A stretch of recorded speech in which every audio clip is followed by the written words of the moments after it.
بسم اللہ الرحمن الرحیم۔ السلام علیکم ورحمۃ اللہ وبرکاتہ۔ آج ہم ایک اور وظیفے کے ساتھ آپ کی خدمت میں حاضر ہیں۔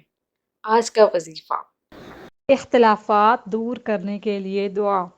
اللہم فاطر السماوات والارض عالم الغیب والشہادۃ انت تحکم بین عبادک فیما کانوا فیہ یختلفون۔ ترجمہ: اے اللہ، آسمان و زمین کے پیدا کرنے والے، چھپے اور کھلے کے جاننے والے، تو ہی اپنے بندوں میں فیصلہ فرمائے گا جس چیز میں وہ اختلاف رکھتے ہیں۔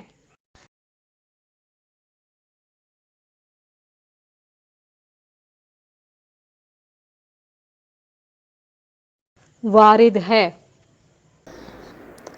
مزید وظائف کے لیے ہمارے چینل کو وزٹ کرنا مت بھولیے گا اور جاتے جاتے ہمارے چینل کو سبسکرائب کر لیجیے۔ اللہ پاک ہم سب کو ان وظائف پر عمل کرنے کی توفیق عطا فرمائے۔ ہمیں اپنی دعاؤں میں یاد رکھیے گا۔ اللہ حافظ۔